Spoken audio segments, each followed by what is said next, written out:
In this videotape, we will be going over addition, subtraction, multiplication, and division of rational expressions. We will also be reducing our results to lowest terms. We'll also do a problem involving complex fractions and solve several fractional equations. Let's get started. For our first example, reduce the following to lowest terms.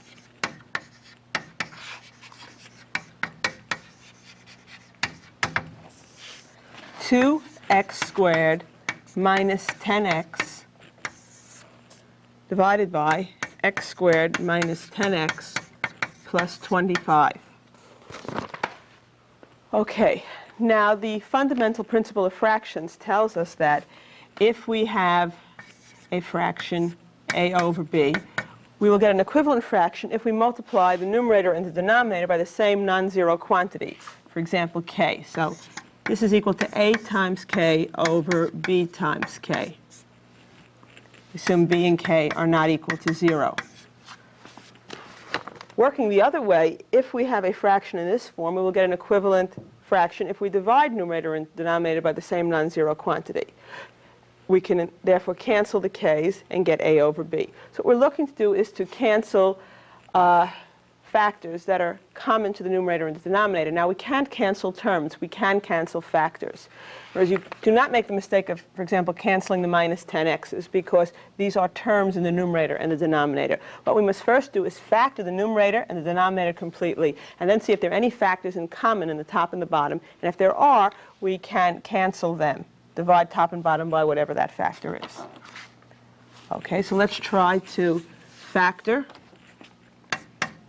The numerator has a common factor that can be pulled out, a 2x.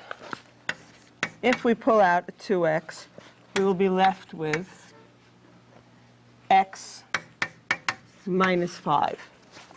Checking by the distributive law, 2x times x, that's 2x squared. 2x times minus 5, that's minus 10x. In the denominator, we do not have a common factor that we can pull out. However, we do have a trinomial, which we can factor into the product of two binomials.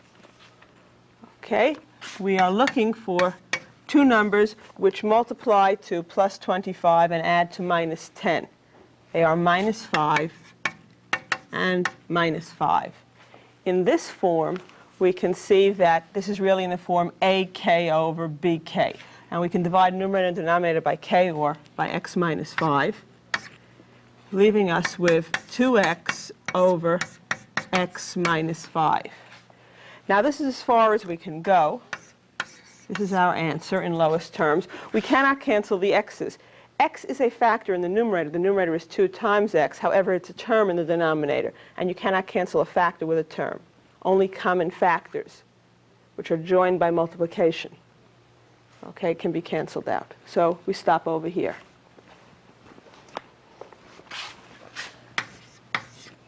For our next example, we have two fractions which we wish to multiply. X squared minus 2x minus 3 over 4x squared times 3x over x squared minus 9. The rule for multiplying fractions, a over b times c over d.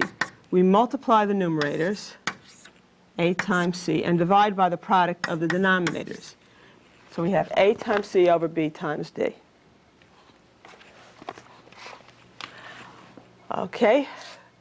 Bearing that in mind, if we were to, now we can just do the multiplication and try to reduce to lowest terms later on. However, it's preferable to try to see if we can't possibly cancel some common factors before we do the multiplication.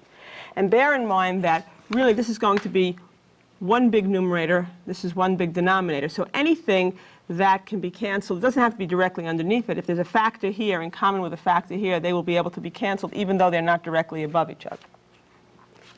Okay, let's see if we can factor any of the numerators or denominators. Well, 4x squared is 4 times x times x. 3x is 3 times x. X squared minus 9, that's a difference of two squares. It factors into x plus 3 times x minus 3. There was no common factor, but we did recognize there's a difference of squares, like a squared minus b squared factors into a plus b times a minus b. Or think of it as looking for two numbers which multiply to minus 9 and add to 0. There's like a 0x there. Over here we have no common factor in the numerator, but we do have a trinomial which we hope to be able to factor into the product of two binomials. We are looking for two numbers which multiply to minus 3 and add to minus 2. And they are minus 3 and plus 1. Checking by FOIL, first, outer, inner, last, we get x squared plus 1x minus 3x, that's the minus 2x, and then minus 3. So we have factored correctly. Now, are there any factors in common, numerator and denominator? Well, let's see. We have an x minus 3 in the numerator and in the denominator. So let's divide numerator and denominator by x minus 3. We also have x in common, numerator and denominator. So let's divide top and bottom by x. And is there anything else in common? No. So let's see what we're left with. X plus 1 times 3 in the numerator, or 3 times x plus 1, divided by 4 times x plus 3.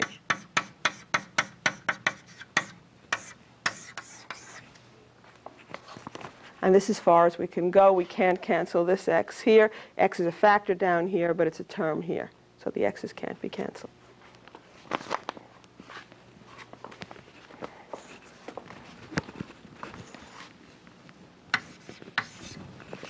In our next example, we have x squared y minus xy squared divided by x squared minus y squared.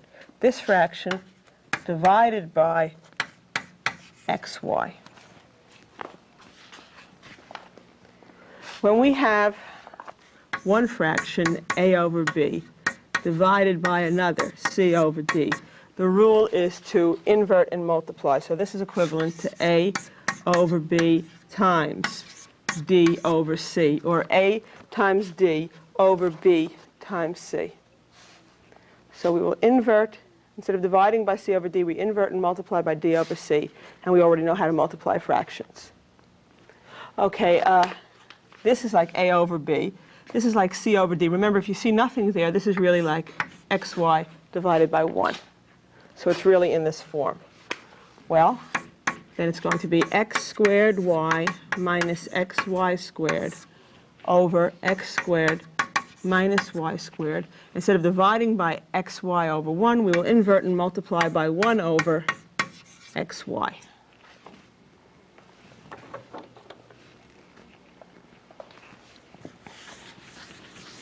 Okay, now the problem looks like the preceding one where we want to multiply fractions. However, the first thing we want to do is to factor as much as possible the numerators and the denominators to see if there are any factors that can be canceled out. Obviously, 1 and x times y are already factored as far as they can go.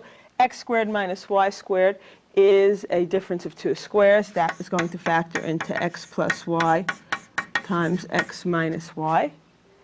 In the numerator here, we do have a common factor that can be pulled out. We can pull out an x times y, and that will leave us with x minus y.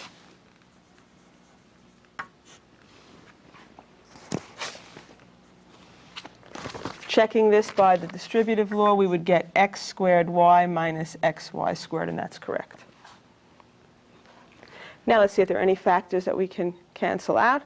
X minus y is a factor in the numerator and the denominator, and therefore we can divide numerator and denominator by x minus y.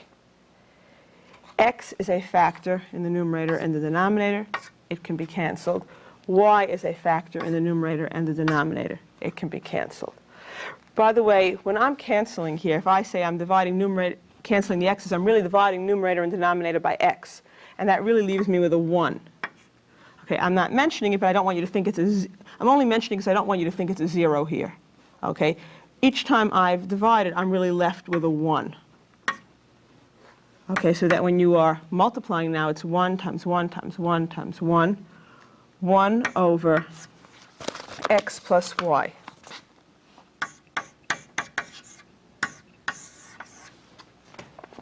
So in the numerator, only thing that was left was a 1, in the denominator, x plus y. In our next example, we're going to have addition and subtraction of fractions.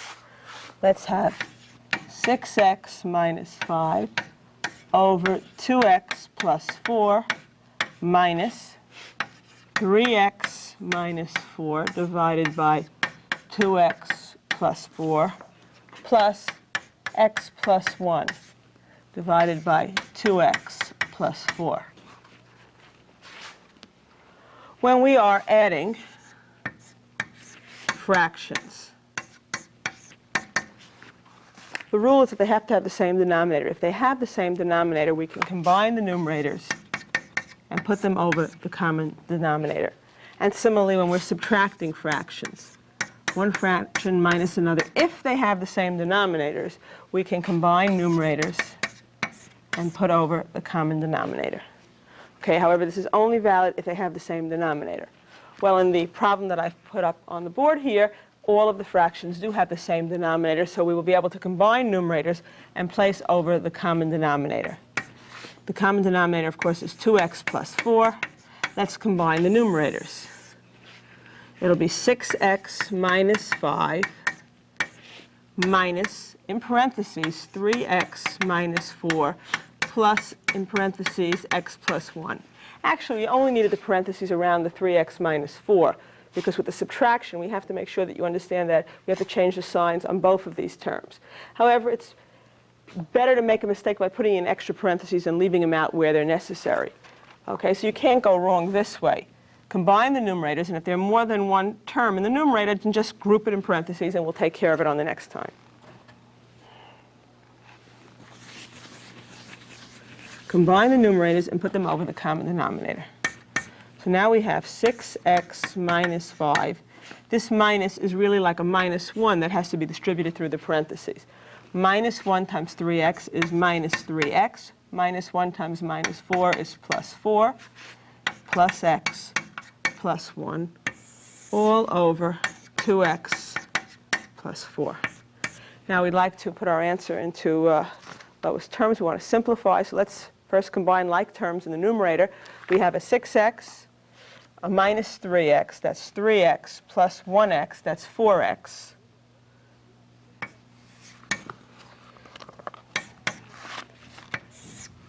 And a minus 5 plus 4 plus 1, minus 5 and plus 5, that's a 0.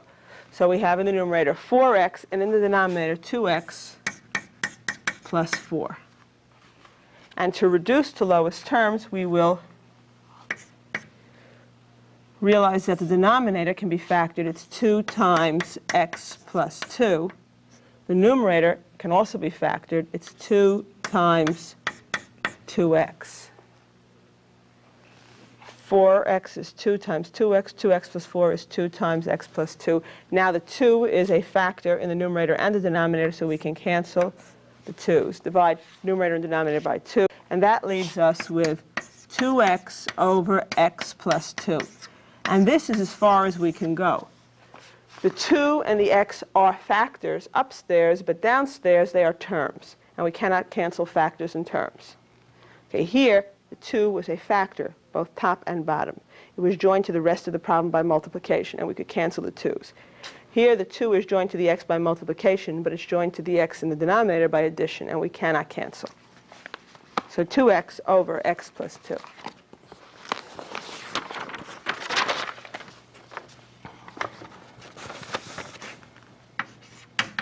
In our next example, we also want to add and subtract fractions. We have 3 over 4xy squared minus 5 over 6x squared y plus 1 over 8xy.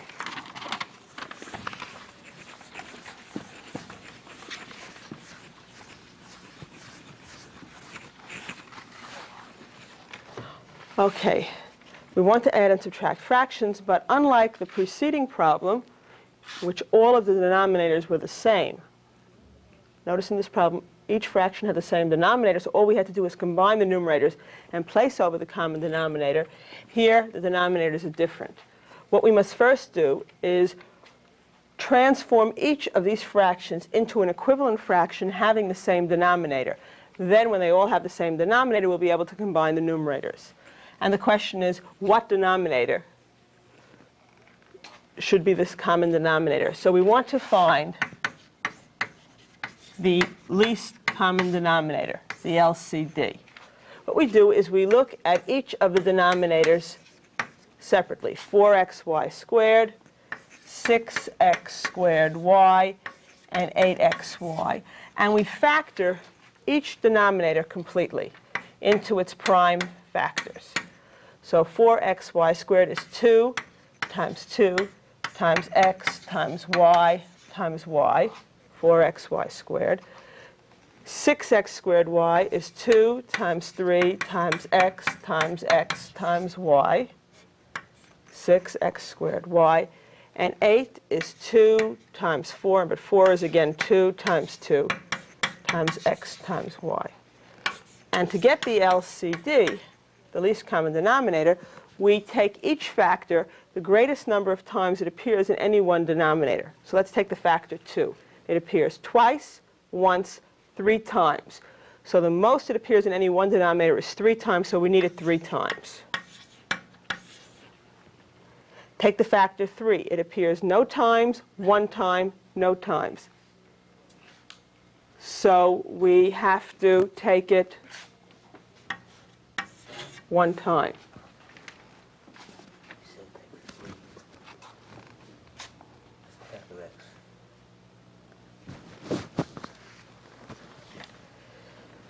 Okay, so we took the, let's go over this so far. The 2 appeared twice, once, 3 times. We took it 3 times. We don't add them up. We take the greatest number of times it appears in any one denominator. So we took the 2 3 times. The 3 appears 0 times, 1 time, 0 times. So we take it 1 time. X appears once, twice, once. The greatest number of times it appears is twice. So we take it twice. Y appears twice, once, and once. So we take it twice. And we get as our LCD 2 times 2, 4 times 2, 8 times 3, 24 x squared, y squared. Once again, factor each denominator into its prime factors and take each factor the greatest number of times it appears in any one denominator. So we get 24x squared, y squared. So what we're going to do is in each case write a fraction equivalent to the given one having the denominator 24x squared, y squared, and this can be done.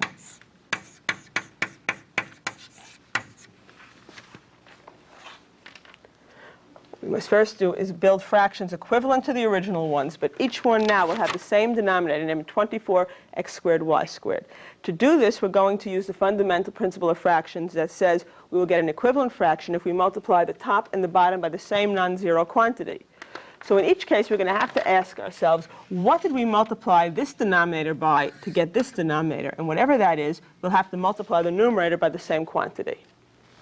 So in other words, whatever that is, we'll multiply the 3 by that, then the 5 by that, and the 1 by that. Okay, what do you multiply 4xy squared by to get 24x squared, y squared? Well, to go from 4 to 24, you need a 6. To go from x to x squared, you need an x. To go from y squared to y squared, you need a 1. So if you multiply the denominator by 6x, you'll get 24x squared, y squared. So multiply the numerator by 6x as well. Then ask yourself, what do you have to multiply 6x squared y by to get 24x squared, y squared? Well, to go from 6 to 24, we need a 4. To go from x squared to x squared, we need a 1. To go from y to y squared, we need a y.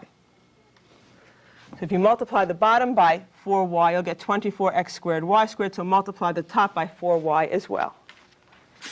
And over here, to go from 8xy to 24x squared, y squared, we have to multiply by 3 to get the 24, and then by xy to get the x squared y squared. So we multiply the numerator by that quantity as well. Now we are in a position of having three fractions all with the same denominator. To add and subtract, we'll simply combine the numerators and place over the common denominator. So the common denominator is 24x squared y squared. And in the numerator, we will have 3 times 6x minus 5 times 4y plus 1 times 3xy. And this gives us 3 times 6x, 18x, minus 5 times 4y, minus 20y, plus 1 times 3xy, plus 3xy, over 24x squared y squared as our final answer. We cannot reduce any further. The denominator has x and y as factors, but the numerator does not.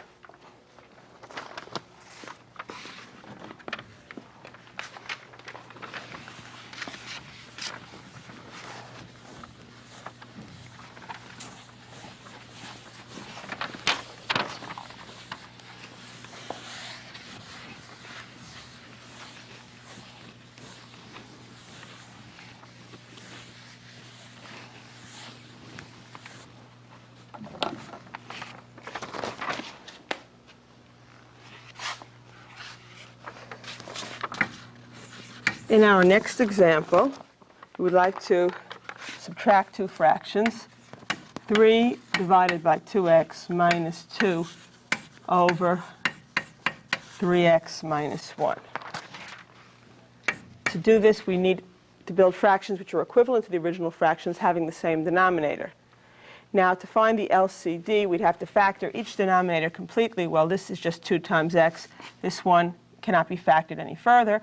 And therefore, the LCD is simply going to be 2 times x times 3x minus 1, or the product of the denominators. 2x times 3x minus 1, 2x times 3x minus 1. We want to build fractions equivalent to the original ones having that denominator. Well, what do you have to do to 2x to get 2x times 3x minus 1? You have to multiply by 3x minus 1. So multiply the numerator by 3x minus 1 as well. Okay, don't cancel the 3x minus 1s. That'll bring you back where you started. We're not trying to put this into lowest terms. We know we're building to higher terms, but we want to have the same denominator. That's what's important here. What do we have to do to 3x minus 1? To get 2x times 3x minus 1, we have to multiply by 2x. So multiply the numerator by 2x as well. Now the fractions have the same denominator, 2x times 3x minus 1. So we'll combine the numerators over and put it over the common denominator.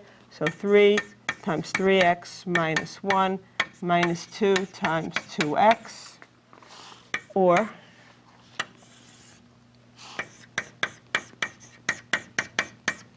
3 should be distributed through the parentheses. 3 times 3x, that's 9x. 3 times minus 1, that's minus 3. Minus 2 times 2x is minus 4x. And now combining like terms in the numerator, 9x minus 4x, that's 5x, minus 3, divided by 2x times 3x minus 1 in parentheses. And that's as far as we can go.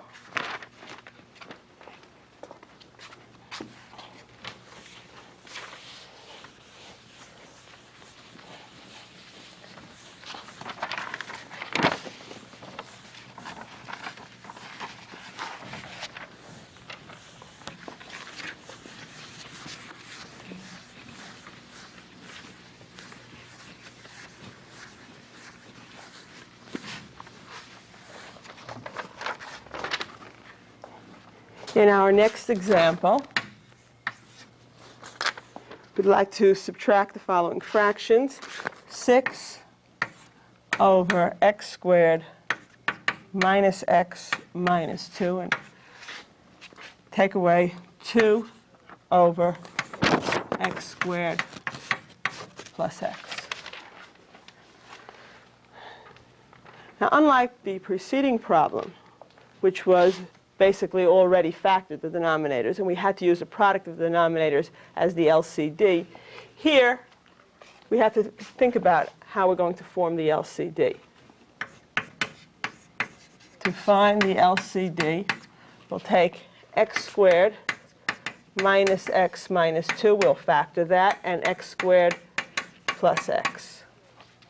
X squared minus x minus 2, there is no common factor. However, we can write it as the product of two binomials. We need two numbers which multiply to minus 2 and add to minus 1. They are minus 2 and plus 1. Checking this, we get x squared plus 1x minus 2x. That's minus x minus 2. The second polynomial, x squared plus x, has a common factor, x, that can be pulled out. And that will leave us with x plus 1, x squared plus x. So the LCD will be, take each factor the greatest number of times it appears in any one denominator. X minus 2 appears once here, no times here, so we take it once. X plus 1 appears once here, so we take it once. X appears no times, one time, so we take it once. So the LCD will be x minus 2 times x plus 1 times x.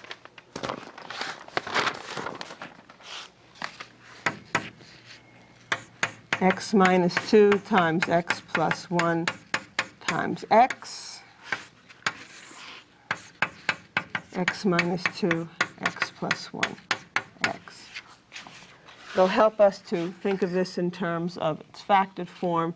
This is x minus 2 times x plus 1. This is x times x plus 1. And as before, we will ask ourselves, what did we multiply the denominator by to get this denominator? And we'll multiply the numerator by the same quantity.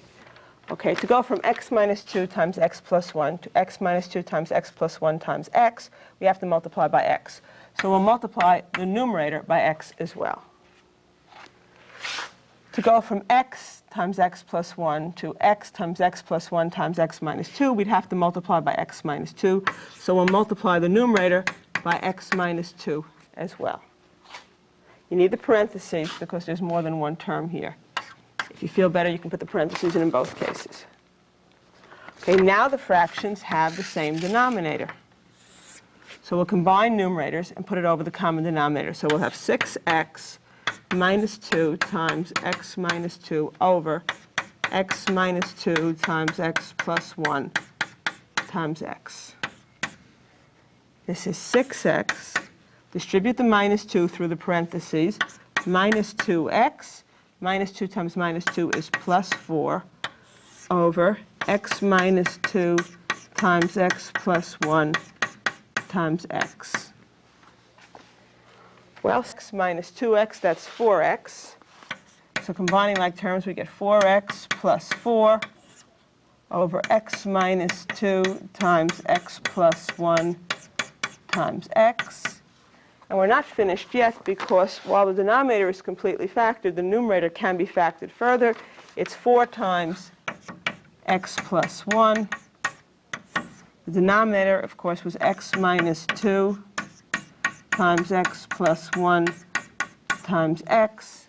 And we see now clearly that x plus 1 is a factor in the numerator and the denominator. So we can divide numerator and denominator by x plus 1, leaving us with a final answer of 4 over x minus 2 times x, or x times x minus 2.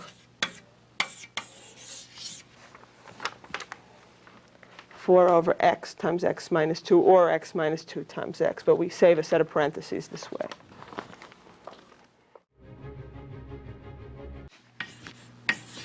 Okay, for our next example, let's solve a fractional equation. Solve for x. 6 divided by x minus 2 minus 5 over x plus 2 equals 25 over x squared minus 4. The way to handle a fractional equation is basically to get rid of the fractions. What we're going to do is multiply both sides of the equation by the same quantity, and that quantity is going to be chosen so that it eliminates all of these fractions. So what we need really is the LCD for all of these denominators. We have x minus 2, x plus 2, x squared minus 4, which is really x plus 2 times x minus 2.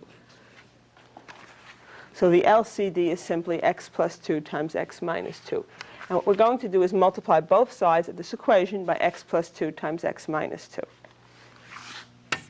X plus 2 times x minus 2 times, now both sides of this equation, which means we'll multiply it by 6 over x minus 2, then subtract, then multiply x plus 2 times x minus 2 times 5 over x plus 2 equals 25 over x plus 2 times x minus 2. And we're also going to multiply that by x plus 2 times x minus 2. So notice what we did. We took the original equation and we multiplied both sides by x plus 2 times x minus 2, which meant that each term got multiplied by the x plus 2 times the x minus 2. This is the original 6 over x minus 2 times x plus 2 times x minus 2, minus 5 over x plus 2 times that, and 25 over x squared minus 4 times it. Okay, now, this is really this over 1, this over 1, this over 1, the equal signs here. Let's perform this multiplication. Well, the x minus 2's cancel. That leaves us with 6 times x plus 2. Minus, here the x plus 2's cancel, leaving us with x minus 2 times 5, or 5 times x minus 2. Here the x plus 2 and the x minus 2 cancel, leaves us with just 25.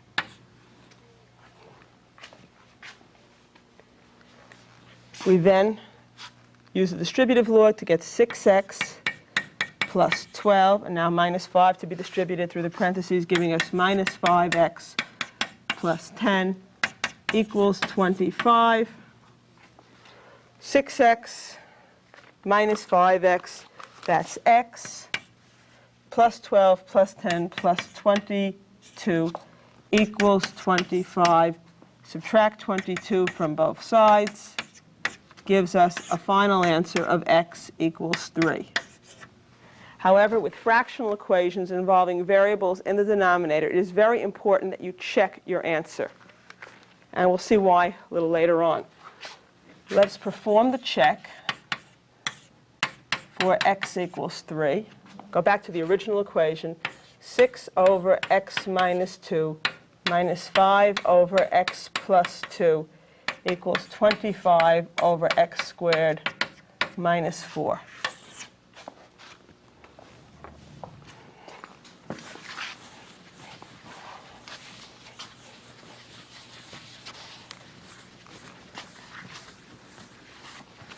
Substituting in x equals 3, we would get 6 over 3 minus 2 minus 5 over 3 plus 2 should be equal to 25 over 3 squared, 9 minus 4. Here we have 6 over 1 minus 5 over 5 should be equal to 25 over 5, or 6 minus 1 should be equal to 5, and of course that checks out. So we have found the correct answer, and we can then box it in. I also want to draw your attention to the difference between a problem like this, 6 over x minus 2 minus 5 over x plus 2 equals 25 over x squared minus 4, and a problem like this, 6 over x minus 2 minus 5 over x plus 2, say plus 25 over x squared minus 4. This is just a subtraction and addition of fractions. And what we would do would be to build fractions equivalent to each of these, having the same denominator. Your final answer would be a fraction. It would involve the denominator, which was the LCD, or x squared minus 4. Okay, you cannot say, well, I'm going to multiply both sides by x squared minus 4. We don't have both sides. We only have addition subtraction problems. To do that, we need an equation. If you have an equation, notice the equal sign, even if you didn't see the solve for x. Okay, if you have the equation, then you can multiply both sides by x squared minus 4, as we did here, and get rid of the fractions. Okay, but that's only in an equation. If you do not have an equation, you can't simply get rid of the fractions, but you perform the addition and subtraction of fractions the way we learned earlier in the tape. Okay, for our next example, let's try the following, another fractional equation. And in this one, you'll see how important the check really is.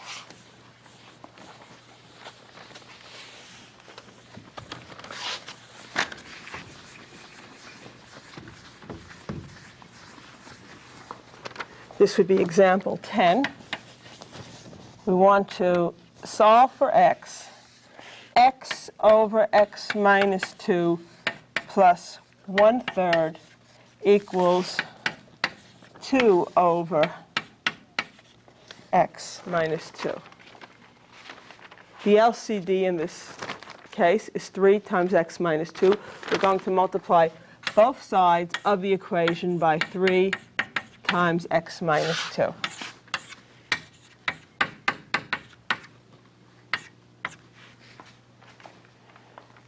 Now when we do it, we get 3 times x minus 2 times the x over x minus 2, 3 times x minus 2 times the 1/3 equals 3 times x minus 2 times the 2 over x minus 2. In other words, each term got multiplied by the 3 times x minus 2.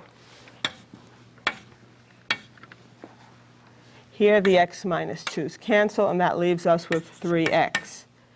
Here the 3's cancel, and that leaves us with x minus 2. Here the x minus 2's cancel. That leaves us with 3 times 2, or 6.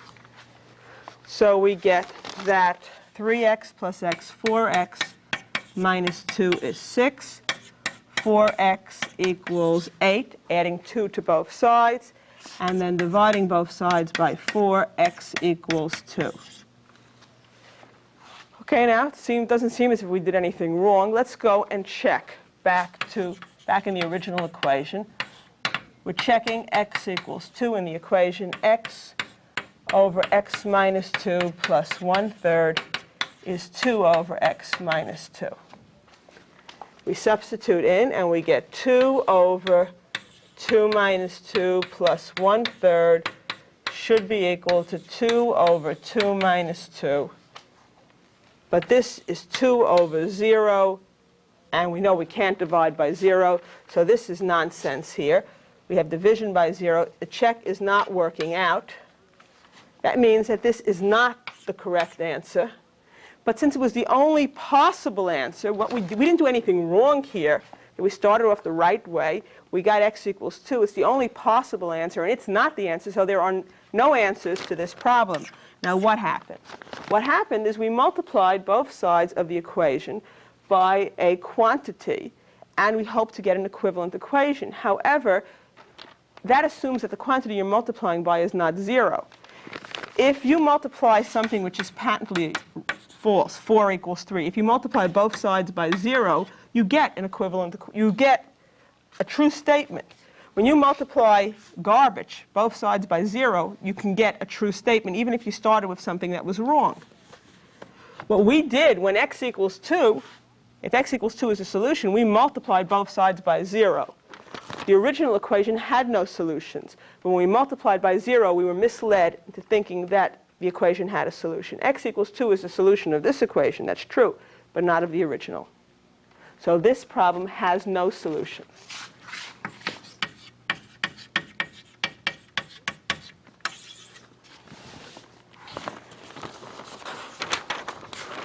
For the last problem on this tape, I want to go over an example of the following kind. There are formulas involving more than one variable in which you're asked to solve for a particular variable. formulas or literal equations, as they're called. Let's take a typical one. Solve the following equation for B1. And the formula that I'm going to give you, or the equation, is the formula for the area of a trapezoid. Area is 1/2 h times the sum of the bases. This is a formula for the area of a trapezoid. That's a four-sided figure, a pair of whose opposite sides are parallel. B1 represents the length of one of the bases, and B2 the length of the other base. H, the distance between the parallel sides. The area of such a figure is given by this formula, 1/2 h times B1 plus B2. And we're asked to solve this equation for B1. And there are times when you might want to solve an equation involving more than one variable for a particular variable. Okay, to solve for B1, we're going to have to get B1 alone on one side of the equation. First thing, whenever you have a fraction in your equation, the best thing to do is to get rid of the fraction. So I'm going to multiply both sides by 2. If I multiply both sides by 2, we get rid of it on the right, and on the left we get 2a equals h times B1 plus B2. Now we want to solve for B1, so we want to get it alone on one side of the equation. One thing we could do is to distribute the h through the parentheses and get hb1 plus hb2. If we want to solve for B1, we want B1 alone on one side of the equation, so let's subtract hb2 from both sides of the equation. And that'll give us 2a minus hb2 on the left side equals hb1, because here we have hb2 minus hb2 is 0. And if you want to solve for B1, we divide both sides by h. 2a minus hb2 over h equals B1. So that is solution. We've solved the equation for B1. There is another approach that we could have taken. I just want to mention this. When we had 2a equals h times B1 plus B2, we could have also divided both sides of the equation by h. That would have given us 2a over h equals, here the h's would cancel, B1 plus B2, which means subtracting B2 from both sides, 2a over h minus B2 equals B1.